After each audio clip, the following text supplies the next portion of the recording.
Dream Vision 7 Radio Network.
Welcome to The Anxious Voyage.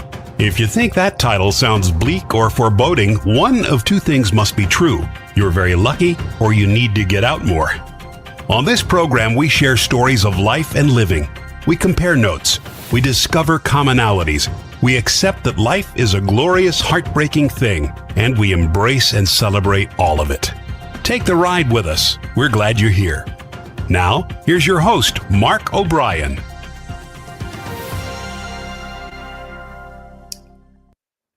Hello, and welcome indeed. We are coming to you again, and as always, from tropical Middletown, Connecticut, birthplace of Ernie Whiffle, who you might recognize from the name, is the inventor of the world famous wiffle ball.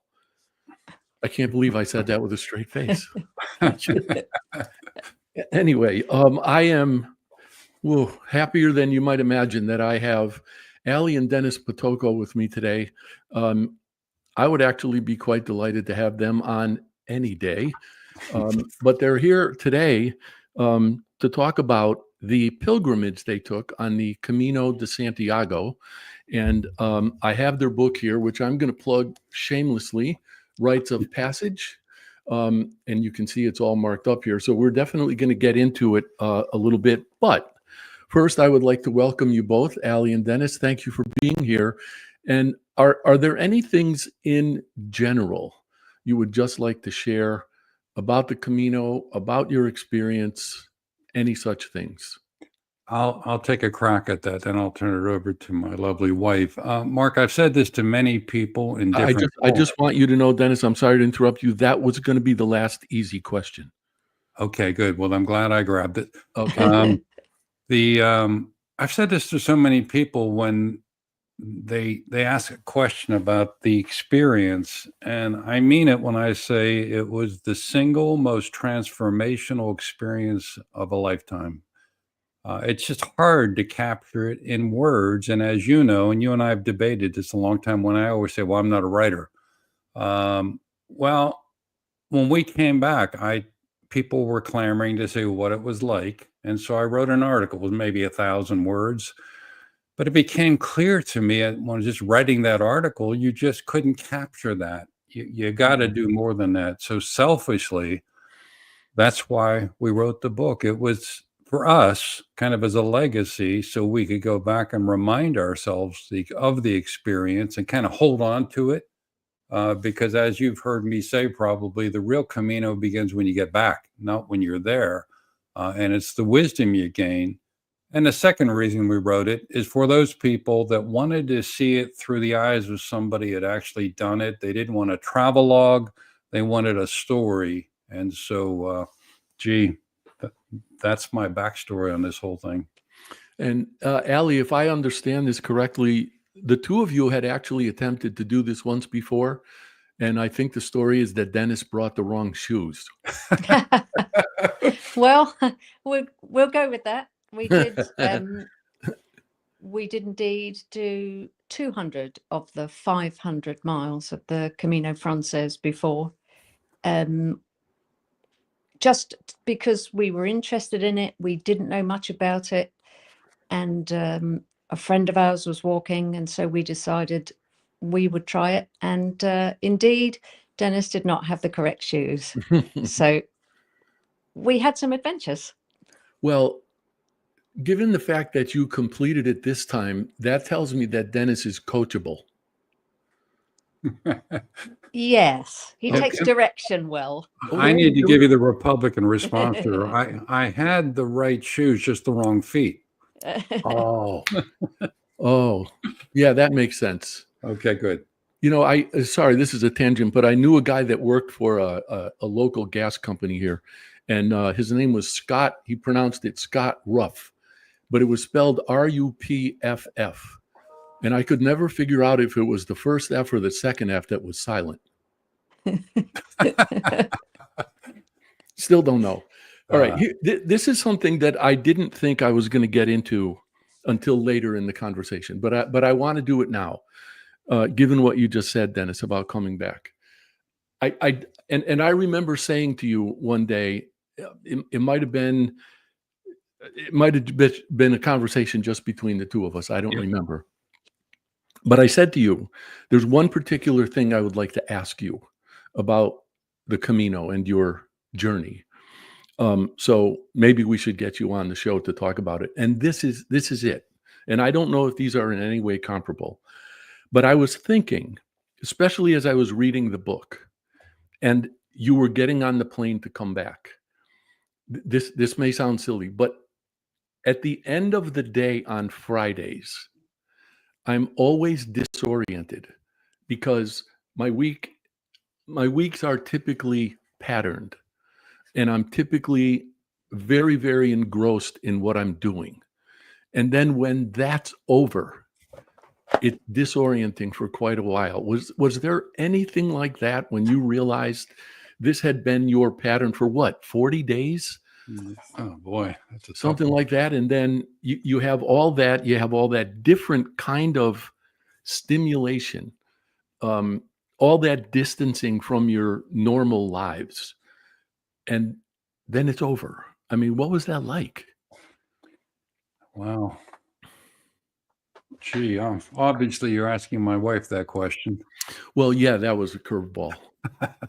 Well, actually, it is a great question, and it's a really common theme among everybody who walks the Camino, whether they walk 2 weeks, 4 weeks, 10 days. Everybody has the post-Camino transition to deal with. Perfect. And there is a lot of discussion and a lot of very open discussion in forums and whatever social media channels people use about how you make the transition. What do people find that works? How, and everybody's transition is different. We're all coming back to a different life. We've got different ways of dealing with things. But in my experience, and as far as I understand it, nobody just comes back and slides straight back into their normal life like nothing ever happened. Mm-mm. Because it's so different. And we live in a world of instant gratification, and the Camino is not, it does not buy into that theory. You will slow down, you will take your time, you will get things when they come to you. Ooh. And it's a great lesson. But it is difficult when you get back to try and put yourself back there. I don't need this in the next 5 minutes, because I managed fine for 6 weeks. Everything was great. The pace of life slowed down. I had more time to consider things. And so it is a transition. And I think you have to be really mindful about how you do it. Did you find when you came back and were, I was going to say easing into it. I don't know if there's any easing into it, but resuming what your lives had been before you went, were there things that you found annoying that you hadn't considered to be annoying before? Yes. Yes. The floor recognizes Dennis. Thank you. Mark, you, again, in other forums, you may have heard me say this. The one thing that I discovered and I enjoyed the most during the Camino was what eventually, in fact, we called it this in the book, the Symphony of Silence. It's the ability we both had. And a lot of people, when they hear you go to the Camino, they think you went with a group. I guess a lot of groups walk it, but it was just the two of us. And it was intentionally just the two of us because we wanted to make it our own.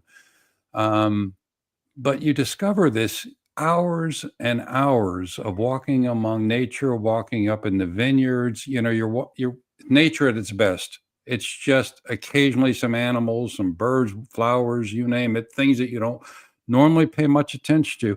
And it was the silence that was the magic. And then, and this kind of goes to after the Camino and during the Camino, and Ali knows this, we'd be walking along and it would be just pure silence. And then suddenly you hear people coming.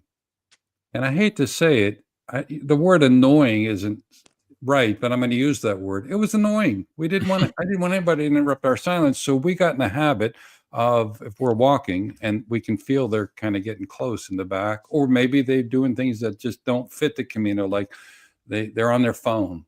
But we would stop and, you know, we'd be adjusting our shoes or something and let them go by. And then there was a safe distance, we'd walk again. But then you come back into the world we live in today with all the noise. You can't get away from it. So ultra sensitive to preserving that quiet or that symphony of silence, which is almost impossible to do, as we all know, when you're back in the real world, as we call it. But boy, there was a raised awareness of the magic of silence. Yeah, I don't know if I should say philosophically speaking or existentially speaking. Does it make you wonder when you come back why we put up with all that distraction Oh boy. and all that noise? Yeah, part of it I think is the typical FOMO, fear of missing out. Yeah. And then, the other word that maybe we've reinvented it, but we're using the word JOMO now, which is the joy of missing out. Oh, interesting. Just a complete reversal of that. But those kind of things wouldn't have dawned on us because we were truly unplugged. And who gets to do that? Who has the privilege or the blessing to say, for the next 6 weeks, I'm just going away. We're just unplugging from the world and all these things that we talk about. Talk about a detox. Boy, that was the detox of the best kind. I'm thinking about the fact that you did come back. Was there any point in your journey when you at least wondered, what would happen if you did not come back? Oh my goodness. Gee. No, not for me. I had never considered that. No, I can tell you sadness set in when we were getting towards the end, because as much as people think 500 miles, 15 miles a day, and the physical side of it, and it it's hard. I think Allie and I have agreed about 2 weeks into the journey, your legs finally get the message. Okay, you're going to keep walking every day. So they stop fighting you. But then the mental stuff kicks in, and that's the emotions. And I think, as we mentioned in the book or in other forums where, people died during that journey. Yeah. 3 people that we know of. So you're going through this roller coaster ride of all this stuff, but you get into such a harmony, I guess, of every day. Eat, sleep, walk, in between your meeting with people, and you're enjoying the silence. And then we started getting towards the end, and it was sad because you knew it had to be over, but you didn't necessarily want it to be over because you wanted to just hang on to that magic for a little while longer. In the midst of all that, and at some point this has got to be connected to, I don't know, spirituality, at least, if not faith in God or a higher being or something, which I'll come to in a minute. But when you were aware of the fact that people on the pilgrimage lost their lives, did the greater perspective in which you were seeing life make that any easier to accept passing as part of life? I mean, we in the West are not terribly good about that, and I think Eastern people generally are more attuned to that. Did that ever cross your mind, Allie? I think hearing that somebody on the Camino has died when you're on the Camino is an entirely different perspective to hearing someone has died on the Camino when you're at home. Well put. Because you're experiencing it in the moment, and you understand the geography, and you understand the community, and it is probably easier to handle, I would say, because for many reasons. But there is this fantastic sense of community that it's hard to put into words, that I don't believe we see in our everyday lives. Yeah. And even as I was asking the question, I was contemplating the other side of it, which is, and the only word that comes to mind is kinship. Yes. You must establish a kind of kinship that does not exist anywhere else in your life.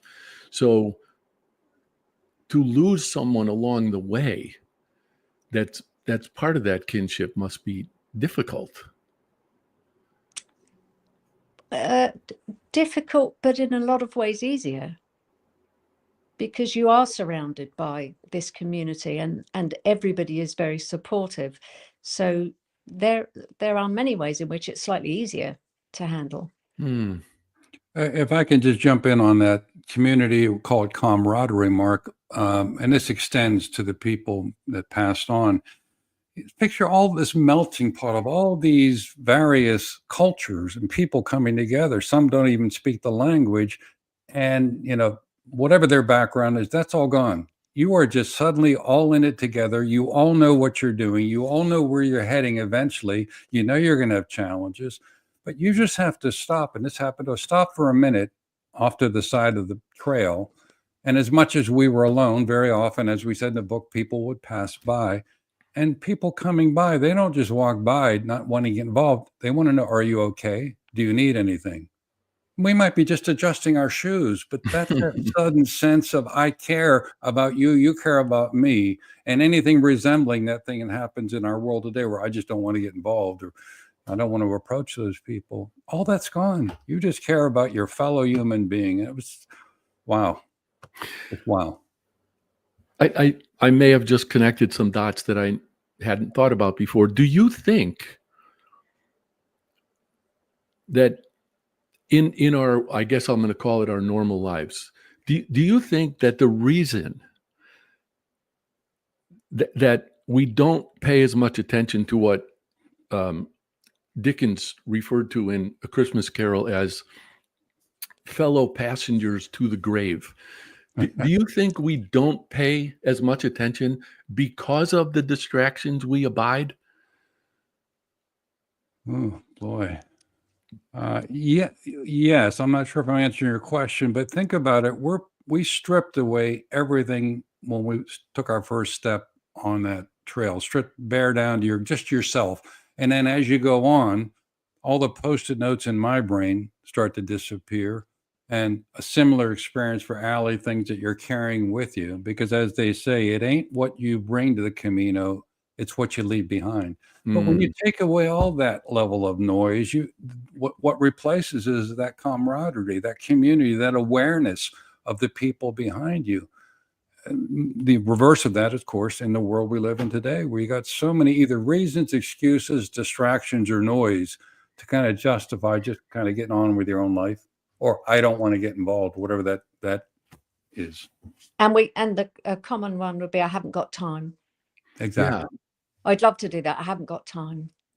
Yeah. And actually, Allie, I think I wasn't specific enough, but that's what I was thinking of. And yeah. I think, and I would like to know what you think, but I think part of the reason, or at least one of the reasons that we're so willing to say I haven't got time, is that there's something going on here. It's fear of missing out, Dennis. Well, but I got to check my messages. What if somebody's trying to get a hold of me?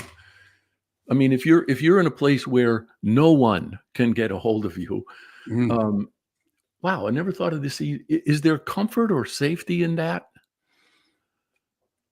Well, it comes with, trust has to come with it, kind of trusting in the kindness of others. Maybe you forgot about that, and trusting in the simplicity and realizing you need less than you think, and kind of getting comfortable with all that, Mark, again. And it does take a little bit of time to get you. We are so used to being attached to our devices. Every minute of every day, we're looking, we're checking. And so it does take a couple of days to get used to the fact that you're not, every time you sit down somewhere, you've stopped for a coffee, you're not getting your phone out, looking at your emails and seeing if anybody's written to you and does someone need a response. It's like detoxing. Yeah. Allie, I thought when you started to say that, when you said attached to, I actually thought you were going to say attacked by. Because it's hard not to feel that sometimes. Yeah. Anne knows at the end of the day, I'm on a second floor. If I'm headed down the stairs and there's French doors at the bottom of the stairs and you have to go through a breezeway to get to the main part of the house. If I'm walking down the stairs and I hear the sound of my instant message thing go off when I'm thinking I'm done for the day, she can probably hear me swearing somewhere because I just want to be done. I thought I was done. So it does feel like attacked by. We're going to have to take a break in a minute or two, but I'm going to ask this question, and if we have to pick it up again on the other side of the break, we will. There are many, many things that make me say, how could you be aware of this and not believe in God? And believe it or not, I experienced one of those just this morning, because it doesn't matter how I came onto it, but there's a Pink Floyd song called On the Turning Away. And they did a concert video in 1987 with a live version of that song. It's impossible for me to listen to that song and not think, there's got to be a God. I mean, this wouldn't have happened. Was there that on the Camino? I think there's a really popular phrase that anybody who's walked the Camino will know and understand, and it is the Camino provides. And that means many things to many people, but within everybody's belief system, I think that means there is a higher being somewhere that is providing these things when you most need them. Yeah, wow. So I think that's something that we're not terribly mindful of in our day-to-day lives. Yes. Because I absolutely believe that's true. And I may have said, and we will take the break right as soon as I say this, but I have recognized that I only pray when I'm grateful, because whatever it is has been provided. And I didn't even need to ask for it. Okay, so we will take our first break right now. We'll be back in 3 minutes, and Dizzy will take care of our cameras. See you on the other side. Everybody has a story. Everyone's story deserves to be told, and the only bad stories are the ones we don't share. That's why Mark O'Brien created The Anxious Voyage. It's Mark's conviction that every story deserves to be shared, and his purpose is to give people in all walks of life from any circumstances a chance to tell their stories. The Anxious Voyage is now on syndicated Dream Vision 7 radio network every Monday at 1 a.m. and 1 p.m. Eastern Time, with live broadcast every first and third Monday at 1 p.m. Eastern. Please tune in, please join Mark, and please share your stories.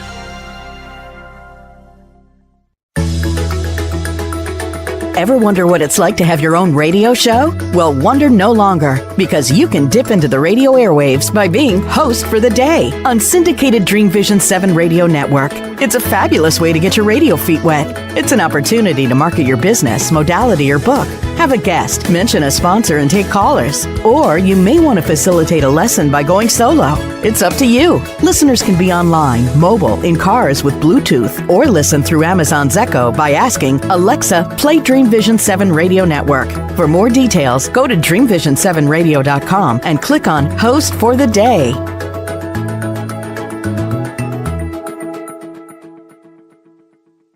You can't establish your brand's authority without a voice. That's why, since 2004, O'Brien Communications Group, OCG, has been helping companies establish their authority, find their brands, distinct voices, and position their brands effectively and persuasively. So effectively that 9 of OCG's clients have been acquired by other companies. OCG's business model emphasizes efficiency and results, not hourly billing, markups, and media commissions. That ensures OCG's advice is unbiased and its clients aren't at financial risk. If you're ready to find your voice and use it to tell your story, OCG is ready to help. You can find O'Brien Communications Group on the web at o'briencg.com. That's OBRIENCG.com, or call 860-944-9022. Calling all authors. Have you been considering an audiobook? Well, look no further. Come take advantage of Dream Vision 7 Radio Network's unique in-house audiobook production, which includes benefits and bonuses from our radio station. Let our knowledgeable staff guide you to create the audiobook you've always dreamed of without breaking the bank. Check out our full one-stop service from A to Z, including the ACX process. Schedule a free consultation by calling 508-226-1723. That's 508-226-1723. Or go to dreamvision7radio.com. This is Dream Vision 7 Radio Network, uniting mankind with universal love. Our shows are created from the heart, bringing each listener to a place of divine enlightenment. Breathe, relax, and enjoy. Let life flow.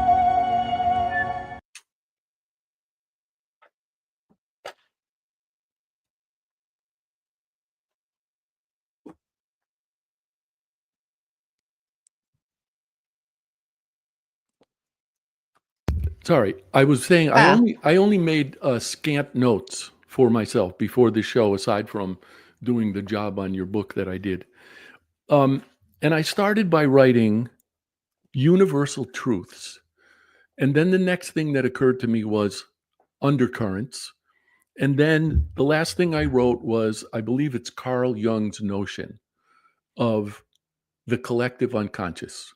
Mm. And I found a couple of things in the book that reminded me of this, and I would just like to ask you about them.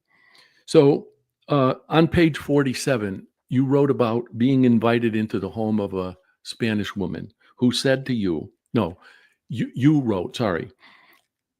Well, she said, my family's been offering hospitality for generations. And you said, in that moment, we understood that her gesture was more than just a kind act. It was a sacred tradition, a connection to something far deeper than human kindness. And that reminded me of something that the French existentialist Albert Camus wrote, which is, if there is a sin against life, it consists perhaps not so much in despairing of life as in hoping for another life and in eluding the implacable grandeur of this life. That's what I thought of when I read about that experience with that woman. Is there, and this actually seems like an unnecessary question, but is there something about being on the Camino that makes you feel more grounded in this life? Duh. Gee. And if you're going to tell me, by the way, if you're going to tell me that was a good question, after the show, I'm going to run downstairs and tell Ann that I get extra points. Because if she tells me, oh, that's a good question or that's a good idea, I get points. Or let me say this about that. I'll take a crack at that. That's a tough one, Mark, or maybe it isn't. It's probably right in front of me. But it seems like every step in that Camino was like a lesson or a revelation, or probably the best word is a gift. Grounded literally, with our feet hitting that sacred trail every single day, and just such, simplicity in everything we did, and kind of a raised awareness of what's going on. And then you mentioned the hospitality of that lady, but there's a presumed welcome each step of the way. We just presume, particularly the locals who've been supporting that trail for, over 500 years, you're just welcome. And we know we would be welcome, and we know they would open a door. Where do you find that? And there's no sense of danger or foreboding. It's just, I know if I need something, it's going to be there. I don't know if that's grounding or not, but wow. Nice to see it. Go ahead. I'm sorry. I think it's incredible to just consider, as you're walking, the thousands of other footsteps that have been on that trail, ahead of us, behind us. Just hundreds and hundreds of years people have been doing the same thing. And it is an incredible notion as you walk to think of all those that have come before you, and all the millions of reasons that have compelled them to do it. And likewise, Allie, I was thinking that for people like that Spanish woman, that's it feels superficial or inadequate to call it a tradition, but that's a generational part of their lives for them. I mean, I honestly, before right now, I had never thought about that part of it, but to be able to witness the pilgrimage of so many people, and to have that be I was going to say necessary. That it's not necessary, but to have that be a part of your existence, to know that year after year, people on that pilgrimage are going to be stopping by. Yeah. That's pretty amazing. Do you get the sense that those folks are conscious of that? Yes, I do. And actually, on the first day when you you start from France and you're climbing up the Pyrenees, there was a very small house, and those people, and you're still in France at that point. You haven't crossed into Spain at the top of the mountain. Those people have been welcoming pilgrims for a long time, and they've got a table outside. They're offering snacks. They're offering drinks. And I was struck at the time at the two young children who I spoke to them with my basic high school French that I still remembered. And they were 9 and 11, and they were the youngest generation, and they were outside at that table, welcoming the pilgrims, pouring them drinks, giving them snacks. And so people are continuing with the tradition, even though if you look at the average 9 and 11-year-old today, they've got their face in an iPad and, goodness knows what they're doing. But and if I can add to that, Mark, they weren't the kind of kids that you could tell they were doing it because mom said they had to. They wanted to do it. They were enjoying themselves. Here are some more dots that I never connected before. For a couple of years, I participated in something called the Bike MS Cape Cod Getaway. And it's a bike event, and you ride 100 miles on Saturday and 100 miles on Sunday and end up in Provincetown. But what boggled my mind was the route is completely lined with people with canes and walkers and wheelchairs and people who are suffering from MS. And they're out there just cheering on the riders absolutely gratefully. And I thought, what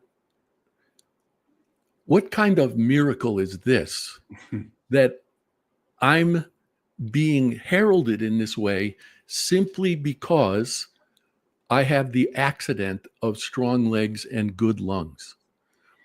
And it was just amazing. And I think especially those young children already fully appreciate what you were just describing. Amazing. I want to share with you the other quote that reminded me of something. Have you, either or both of you, read The Little Prince? No. Okay, so The Little Prince, I believe it was published in 1948 by a Frenchman who was a pilot, Antoine de Saint-Exupéry. Anyway, you wrote, Dennis, on page 77, the true journey happens not on the road, but in the heart. And in The Little Prince, he wrote, it is only with the heart that one can see rightly what is essential is invisible to the eye. And I thought, wow. I didn't, especially now that you told me that you haven't read The Little Prince, I was thinking, even when I read what you wrote, this is not an accident. It's not accidental that sentiment is at least shared, if not universal. Were there other kinds of realizations like that along the way when you recognized ways in which we're all connected that you may not have thought about before? And more specifically, how did you communicate with people whose languages you didn't speak? The first two words were always Buen Camino. You greeted them with that and you left them with that. Oh, boy. I'm thinking about, Allie, that gentleman named Steve. Remember Yes. Steve? Yeah. When you talk about connected, Mark, I'm not going to do this story justice, so I'll let Allie kick in here. But let's just say, we were determined to just do this together. Again, not in a group. We didn't walk with anybody. We passed through groups. We caught up with groups. We could have easily joined a group, because you're either going to see them during the day or you'll see them at night. And very often in the evening, you'll catch up with people you saw during the day. And so, you have a normal bit of camaraderie going on. But we were walking one day, and I forget when this was exactly, and we're in the middle of woods, walking along. And all of a sudden, this guy comes up behind us and out of nowhere. And he was so glad to see us. His name was Steve. He's from Texas, right? Right, Mhm. South Texas. And he Wow. was so glad to see us because he thought he was lost. And apparently that wasn't the first time he got lost. And do you mind if I walk with you? Now, that was a turning point for us because we wanted to walk it alone, but his approach, and from that point forward, is amazing. And Allie, I'll turn it over to you to talk about some of the unusual connections. It's just, it's a moment in time. And so we were sitting, I think, in the woods, and when Steve came along, there were no other walkers because they had all we followed the signs. Everybody else took a shorter route along the road. So we were going on the slightly longer route through and this Steve had done the same thing, and he was concerned that he was lost. So yes, of course he could walk with us, and we did. But he, as it turned out, he had an awful lot of things in common with Dennis. They both served in the Air Force. They both served in the same places in a very similar period of time. He suggested to Dennis that had he ever considered doing any radio or voiceover work, because he had the voice for it. Having never met him, he didn't know Dennis had done that training. And it's just that there were so many things with this guy, and we ended up spending all day with him. And then actually when we got to where we were going that evening, he came back and we met him for dinner. But these are the random things that happen that are maybe not so random. I was just going to say, Dennis hears me say this all the time. I agree. There are no coincidences. Yeah. But to come back to your question about different languages, there was I believe they were a Japanese couple walking, and they spoke no English. We don't speak Japanese, but we managed to communicate with them on most days. We would see them. We don't know where they were ending up each day, but we would just see them on the trail every day, and we would manage to communicate. How are you? How's it going? How are your feet? And all those sorts of things. And it's just interesting how you manage to get over the language barrier. So I'm trying to imagine that gestures and things like that. Yes. Yep. Gestures, facial expressions. There's a lot to be said for body language and facial expressions. And we made it work. And many, many people do. There are stories out there from the Camino that people become really, really very close friends, and they haven't got a single word of language in common. But they walk weeks together and they become very good friends. Wow. If I'm reading my clock correctly, I can't believe that we actually have to take another break already. Somehow that just doesn't seem possible, but I think we do.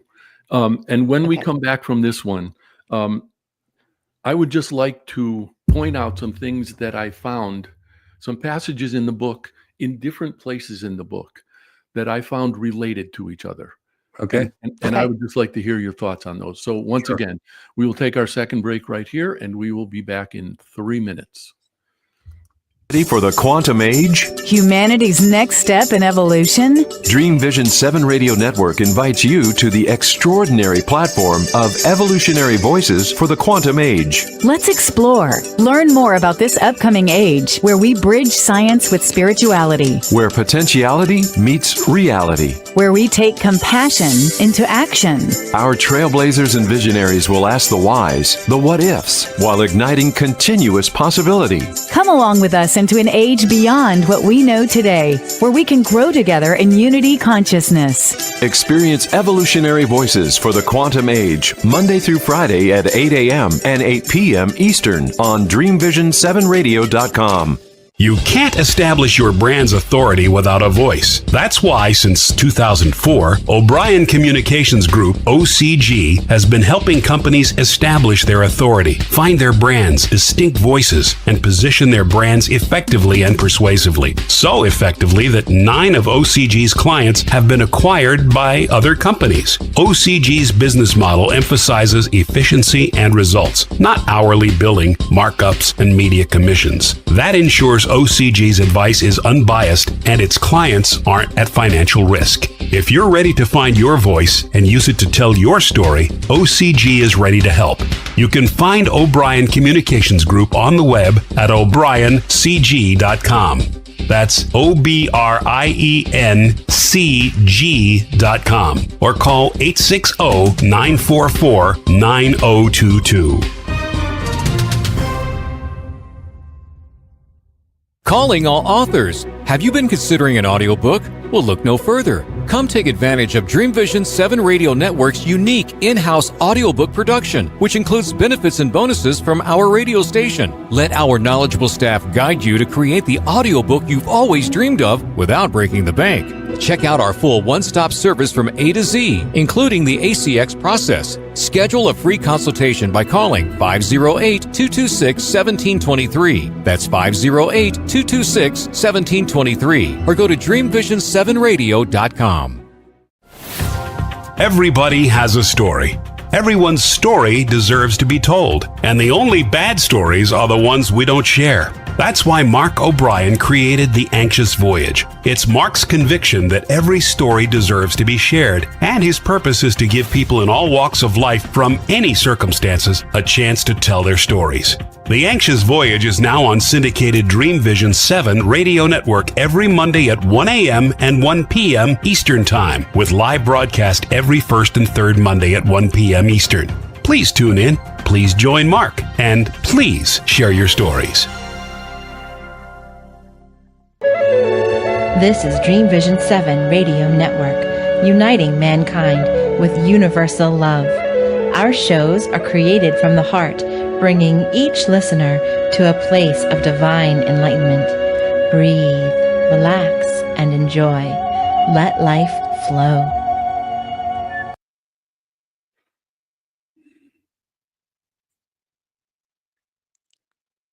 Sorry, welcome back, everyone. Thank you for staying with us. I actually didn't realize before the break, the first things I want to connect are actually 3. On page 69, you wrote, I realized our journey was teaching us something profound about patience. And this is the part I underlined. The art of moving forward without constantly demanding arrival. I absolutely love that. And then on page 79, I found I'm realizing it's about the continuous act of arriving. Each step is an arrival. Each moment is a destination. And then on the very next page, page 80, you wrote, some people walk thousands of kilometers and never truly arrive. Others walk 100 meters and find everything they're seeking. Mm-hmm. Can you talk about that a little? That is just a beautiful realization. I'll give it a crack, and then I'm sure Ali will weigh in on this one. But,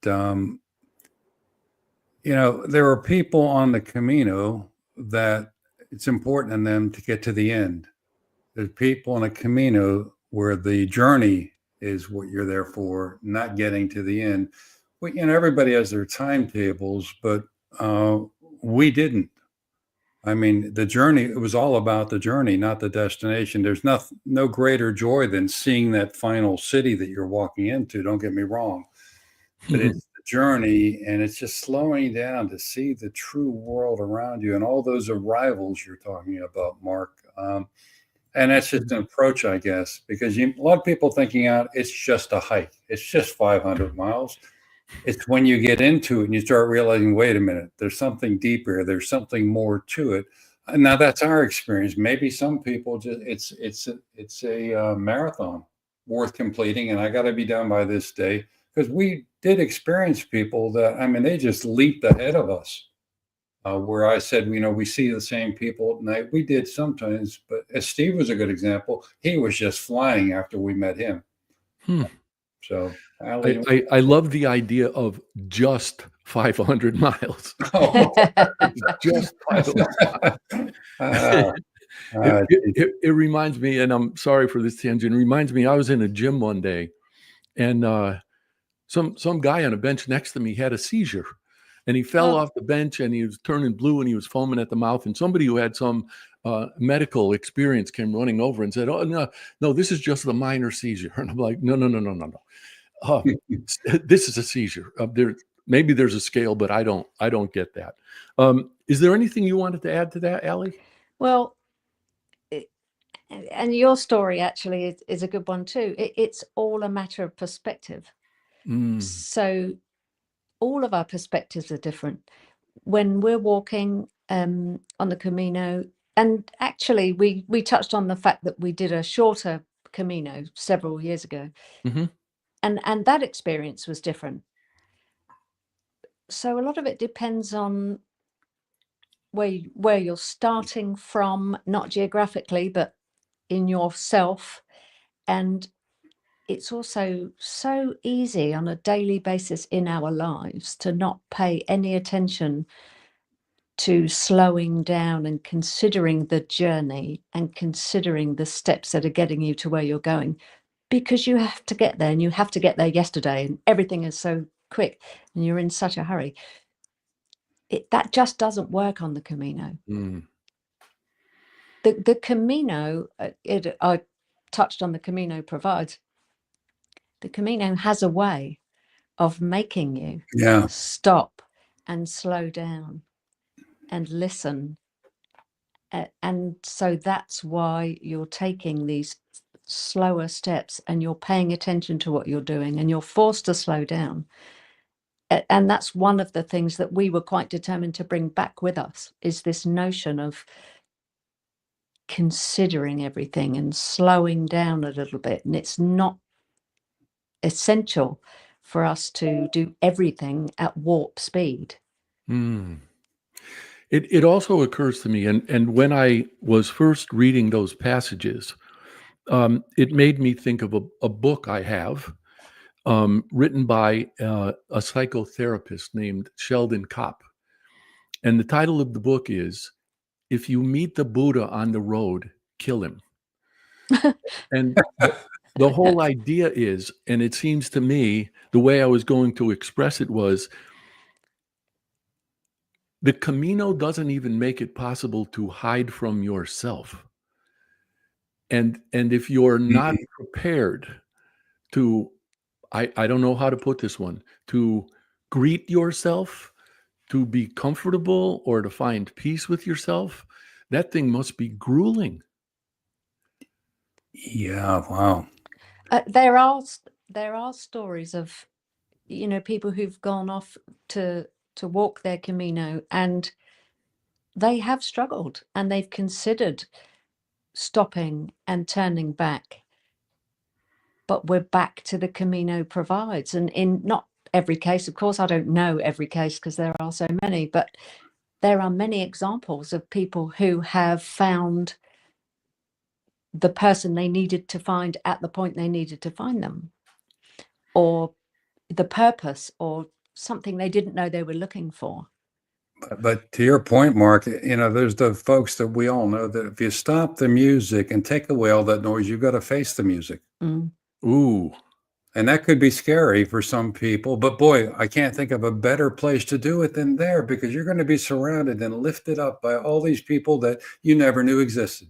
And they're all in it together, and they kind of know intuitively that you're struggling, and you could just use a helping hand or a hug or something. And well, the first thing that occurred to me was, and this is not intended to be a pun or anything, but the Camino then is a two-way street. You have to be as prepared for it and prepared to meet yourself as you do to walk the thing. And Dennis, in reaction to the what you were just saying,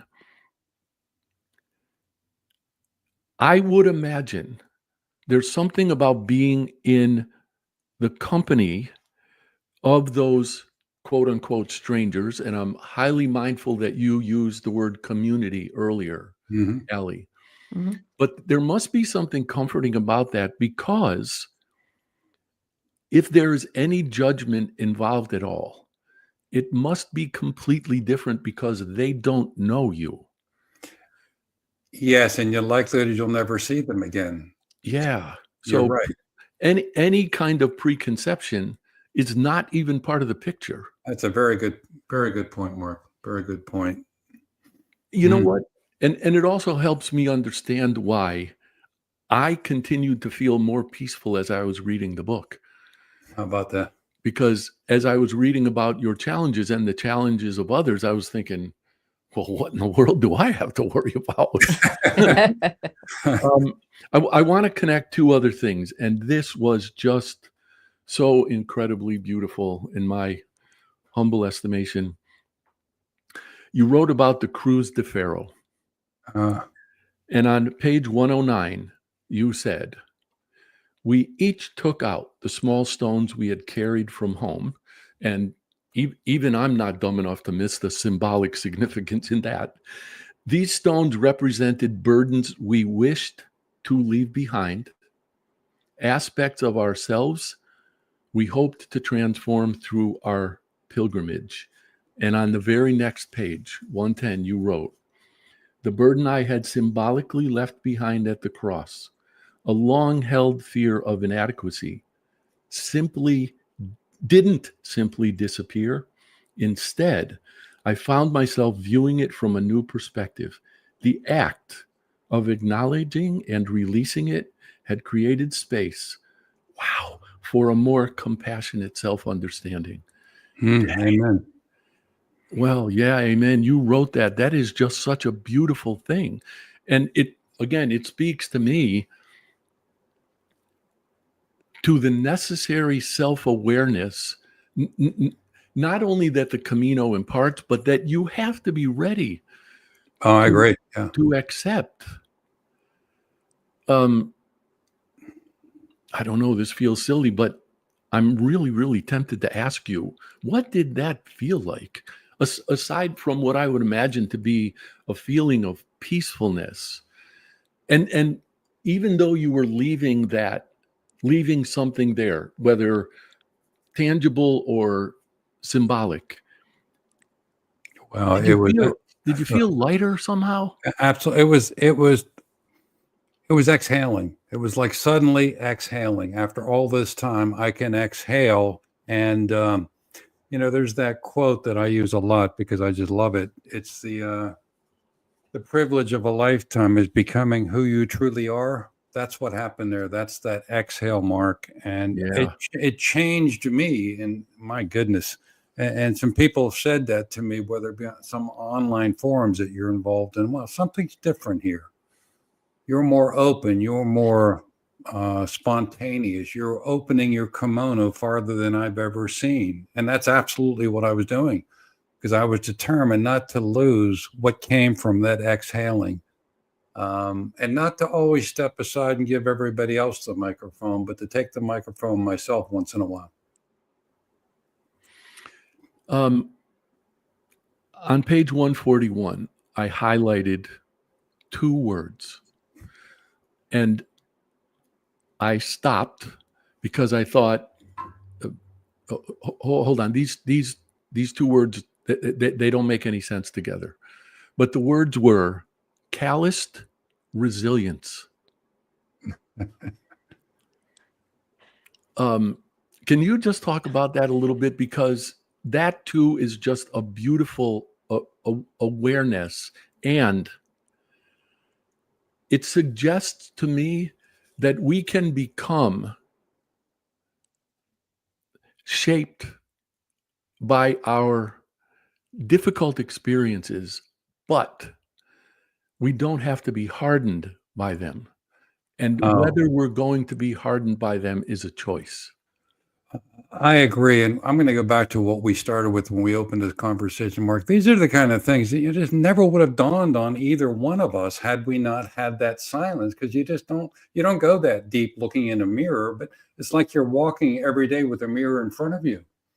And you've got to look at it and say, what do I see? There's that quote that you probably saw in the book, the Camino leads you back to yourself. The best analogy I can use is it's that old rocking chair you might see in your grandmother's house. And it's been there forever and probably handed down through generations. And there's probably, 30 layers of varnish on it. And the Camino allowed us to keep scraping off that varnish until you got back to what was there in the first place. So again, another part of the book we talked about, the Camino is about unbecoming everything that isn't really you, so you can become who you were in the first place. That's what got us there. And that gave us the strength, I think, using the word resilient, to just bounce back from there, but not bounce away from there, bounce back from there and grab it and realize that was a gift. We were just given, it was a revelation. It was a gift. Grab hold of it and take it with you. And if you can do it, share it with others.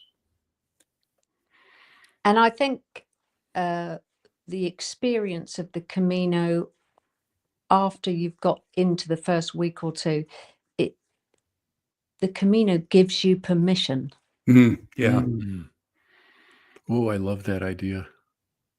And so all the things that you perhaps wouldn't do because you may not be brave enough, or you don't want to take the time to really dig deep when you're involved in your normal busy life, when you're on the Camino allows you the permission to do that.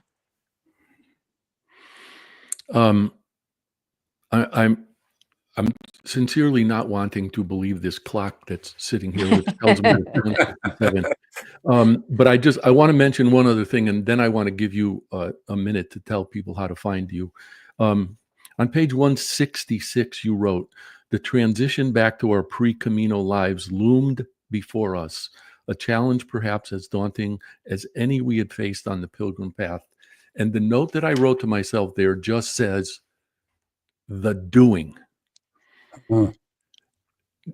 Was coming back any easier because you understood and appreciated what you had done? Yes, I for myself, and I think Dennis would agree, it was a big experience is how I would describe it. And you don't get to the end and then think to yourself, wow, I'll change this and I'll change that. These things are happening during the walk. You are transitioning as the walk happens. Yeah, exactly. And so it isn't so much I get on the plane and on the journey over, I'm going to decide how I change everything. You've been doing that the whole time. And maybe you didn't realize it, but you do when you step off. And that goes back to the Camino begins when you finish it, and the purpose of the book, and making sure we don't lose what we gained. Because it's so easy to fall back into the old patterns. And I'm simply going to apologize because we're out of time, and I wish we weren't. We may, in fact, pick this up again, but I do want to share this book, Rites of Passage, our Camino Pilgrimage, which is available on Amazon. I encourage folks to look it up. And I know you can easily be found at BizCatalyst 360. Is there any place else that folks should look for you? No, that's it, Mark. BizCatalyst360.com, and everything we do and everything we are is under that banner. Okay. I thank you both. I apologize that we've come to the end. And I really do hope that you'll be willing to come back. And again, thank you for being here. As for everybody who was good enough to tune in, I will be back 2 weeks from today, and I will see you then. Thanks, Mark. Thanks, you. Mark. Thanks to both of you. Thank you for tuning into The Anxious Voyage, the program dedicated to sharing stories, helping people, and celebrating life. You can see and listen to The Anxious Voyage on syndicated Dream Vision 7 radio network every Monday at 1 a.m. and 1 p.m. Eastern Time, with live broadcast every first and third Monday at 1 p.m. Eastern. If you have a story to tell, or if you know someone who does, please email the host, Mark O'Brien, at mark@o'briencg.com. In the meantime, please remember, the only bad stories are the ones we don't share.